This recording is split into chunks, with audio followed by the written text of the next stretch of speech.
Well, here we are again. I don't know if you can hear the noise in the background. Well, if you can, well and good. If you can't, it doesn't really matter, does it? Because you're not here. The important thing is to the words. Now, obviously, we've now entered a COVID-19 lockdown in the Melbourne metropolitan region, which affects over 5 million people, which is about almost 20% of the Australian population, so it is a significant issue. So I want to keep exploring. I want to look at the human COVID-19 community, because there tends to be a lot of angst and anger and fear and misinformation within the community regarding a lot of issues, and it doesn't help anybody in the long run, or even the short run, obviously. So I like to divide the human COVID-19 community into 5 different groups. Obviously they're not all as important as each other. Some are more important than others. Others are quite minuscule, others are quite large. So I'm going to go through these 5 communities, just trying to find some rational explanation for what's happening, because it's about rational explanations. That's what it's all about. Now, the first group, an exceptionally small group, but a vocal group, is it's a hoax. Now, there are people in this community who think COVID-19 is a hoax.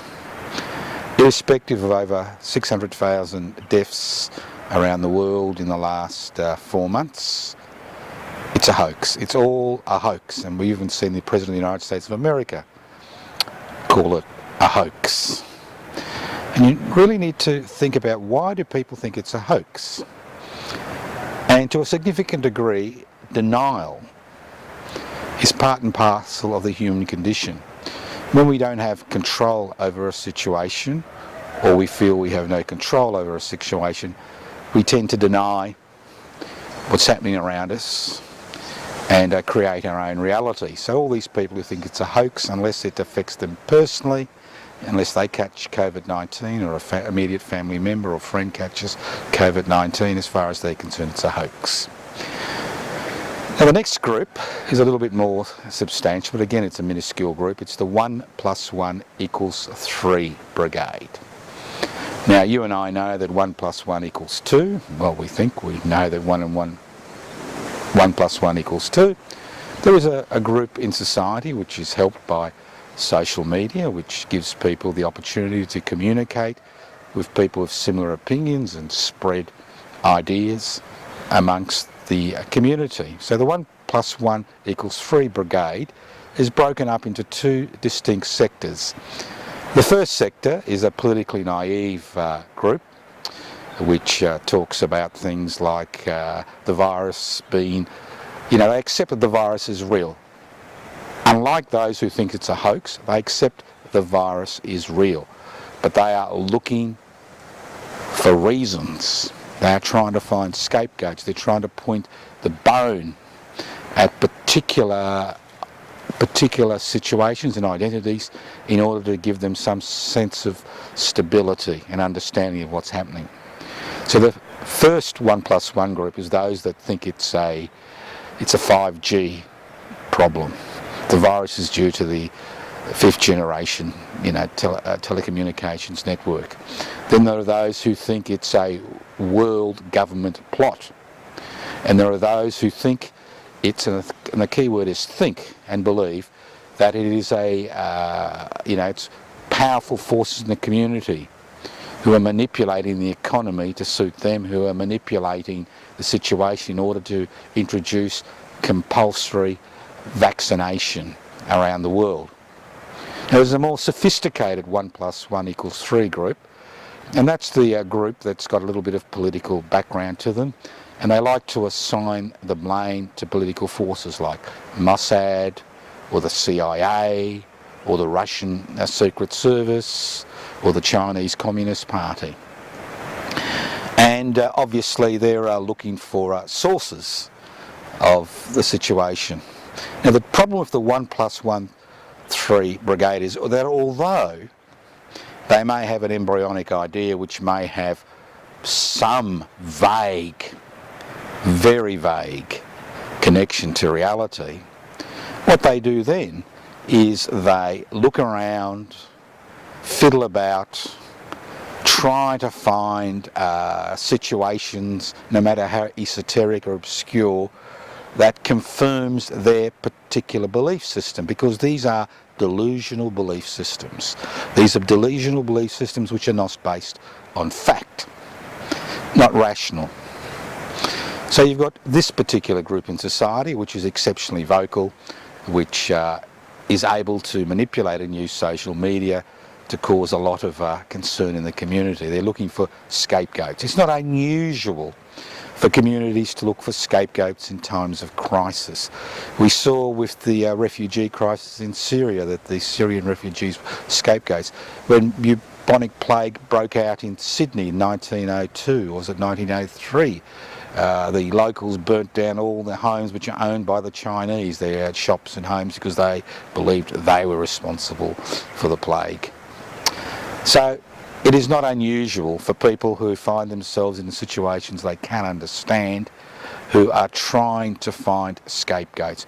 Historically, human beings have always found scapegoats for situations they don't understand. And if you look at the historical record, you'll see how scapegoating is part and parcel of our belief system as human beings. And the next group have been around for thousands of years. That's the third group. Now they don't need social media to trumpet their ideas. These are religious fanatics, people with particular religious viewpoints who believe that every crisis that occurs in society is due to God punishing humanity for turning its back on God. Now these people are around the world, they belong to different religious faiths, they accept that the COVID-19 virus is real, but they see it as a consequence of humanity turning its back on God, not obeying the rules, not obeying the commandments, not obeying what's been written down in some religious text that's somewhere along the line. Plague has always been used by religious leaders as a mechanism via which to maintain control in society, and using the idea of plague, that's COVID-19, pandemics, using pandemics as an excuse to control people. Then we've got the fourth group, which is much more significant than the, I believe it's a hoax, the 1+1=3 brigade, and the religious fundamentalists who believe it's a punishment from God, and that's the young and restless. And they've got a lot, they have a lot of rationality behind their belief system. Now, COVID-19 has been around for over 6 months. We now have a good idea of how it works. We have a good idea of who it affects, and we know it affects the elderly and those with multiple comorbidities, with multiple sicknesses. You know that, I know that. We accept that. The great majority of people accept. If you look at the death toll anywhere in the world, it's not the under 30s who are dying, it's the young and the restless. It's not the young and the restless, the under 30s who are dying, it's people in their over 70s who are dying. And the people who've made the greatest sacrifice during this lockdown and are making the greatest sacrifices around the world are those under 30, those whose education has been disrupted, those who have lost their livelihoods, those who have had their futures destroyed, those who've had their social and cultural activities eliminated, those who are expected to make this huge sacrifice for a small group of people, the elderly. And when they look at what the elderly have done, the young and the restless, the under 30s, look at what the elderly have done for them, on every available indicator, this younger generation will not reap the rewards of what's been happening in this society. They don't reap the rewards of corporatisation and globalisation and privatisation and deregulation. They are the victims. Casual staff, casual work, HECS debts before they start on their careers, and the list goes on and on. So it's only natural, with the increasing authoritarian nature of the restrictions which have been placed on people, it's only naturally that those under 30 are seriously questioning what's happening. Why should they, as a community, make these major sacrifices for people over 70 who, in a significant degree, have put life on this planet on the agenda through pursuing economic policies which promote privatisation and globalisation and corporatisation and deregulation, which has maximised profits at the expense of the community, especially those over 30. And then the fifth group is the great majority. The great, I call them the silent majority, the great silent majority. And these are the most people who are over 30, who are going to work, who are up to here in debt, who are paying off mortgages, who are trying to run businesses, who are paying a huge cost currently regarding COVID-19. A huge cost economically and personally and socially and culturally. But they accept the science, unlike those that believe it's a hoax, or the 1+1 brigade, or the religious fundamentalists. They believe the science. They have given the governments at the state and federal level their support as much as they can. They are facing an economic catastrophe. They know that in the end somebody needs to pay the piper, and they will be forced to pay that price, whether it's through the elimination of social services, whether it's through increased taxation, whether it's through increased unemployment. They know they will be paying a huge price for what's happening. But to date, they have been willing to follow the rules in an attempt to contain the virus. So we've got 5 groups in our society currently. But the other 2 groups are significant. The young and the restless, those over 30, and the silent majority who are doing what they think is the right thing. But there are consequences. There are murmurings. There are people who are feeling that what has happened shouldn't have happened. And there are people who are feeling that the sacrifices the cost is not worth it in the long run. So we need to look at ways that we can manage COVID-19. And now that it's been around for over 6 months, and we've seen sovereign states around the world tackle it in different ways, I think it's important we look at it. But before we do that, I'd like to answer one question which is continuously put to me by a lot of people who say, well, what's so different? Why is COVID-19 so different? Why is it a pandemic? I mean, there are people dying every year of dehydration, people dying of malaria, HIV, there are people dying of Ebola, there are people dying of tetanus, there are people, dying of this and that.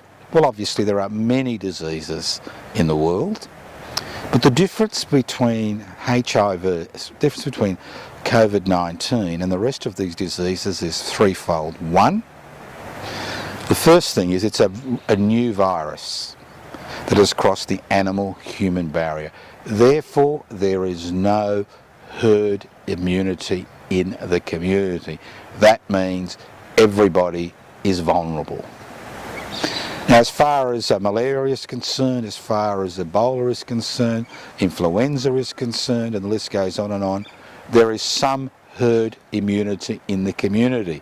So there is some inherent protection in the community which has survived these onslaughts in the past and developed antibodies to a significant or to a lesser degree to many of these diseases.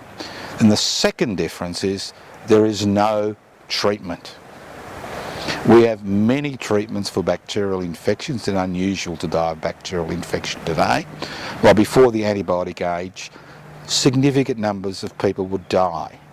There is no known treatment for COVID-19 that is effective. There are people pushing this treatment and that treatment, but there is nothing effectively. And the third thing about COVID-19, in comparison to many other diseases, including the recent Ebola outbreak, is there is no vaccination. I mean, smallpox was eradicated from the planet because of vaccination. Polio has nearly been eradicated because of vaccination.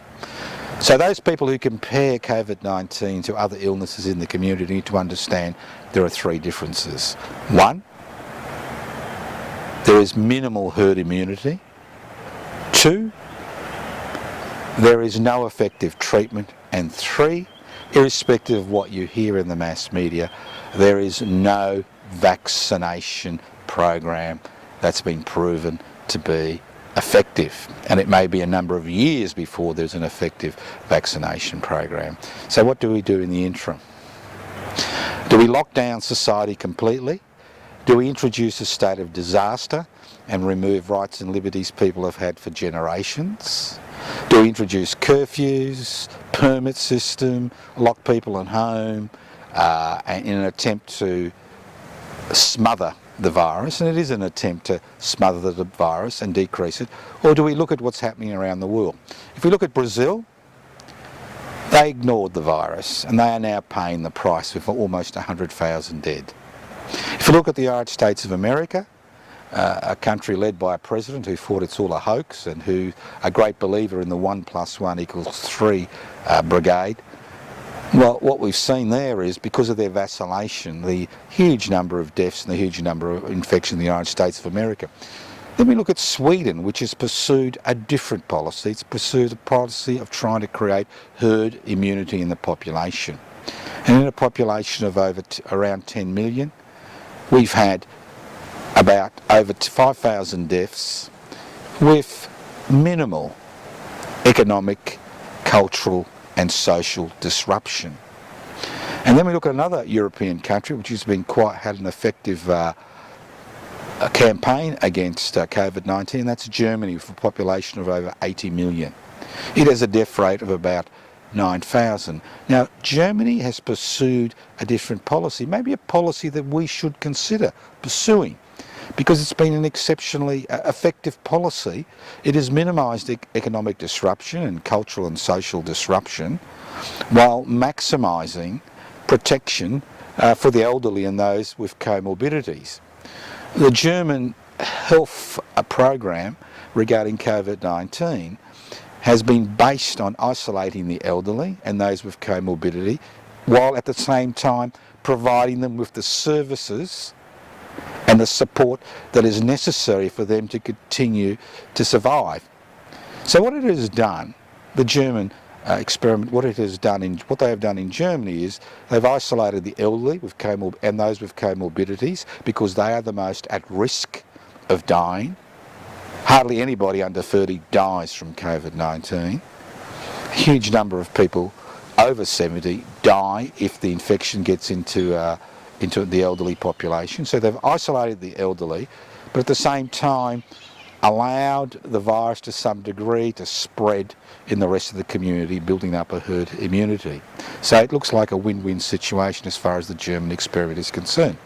So maybe if this lockdown doesn't work at the end of 6 weeks, maybe we should be considering a different way of tackling the COVID-19 crisis. It makes no sense destroying the economy in order to minimise the effect of the virus on the population when we put everybody in the same basket. We know that it's those who are old, and that includes me, so I'm allowed to say this, and those with comorbidities who are most at risk from COVID-19. Why shouldn't we pursue the same policy? But we do have one major issue. Our nursing homes are abysmal. We've had Royal Commission after Royal Commission, the privatisation of the nursing home sector, the aged care sector, by the Howard government has to a significant degree led to the current situation where COVID-19 is becoming an all too familiar presence in many aged care facilities because of the way those facilities have been organised in order to maximise profits for private shareholders who have taken advantage of the privatisation of the aged care sector at the expense of the residents and now the community as a whole. But it is something that we should look at if over the next 6 weeks what the government is trying to achieve is not achieved, because we cannot continue lockdown after lockdown after lockdown, this stop-start type of situation. But we can introduce programs and services and support systems to isolate and support and look after those that are most vulnerable during this crisis. Next week, hopefully we won't be talking about COVID-19, but you never know, it could still be here. Of course it'll be here, but maybe we'll talk about something else. Look after yourselves, do what you have to do to look after yourselves, and hopefully you'll all be listening in, watching this video, listening to the roosters in the background next week.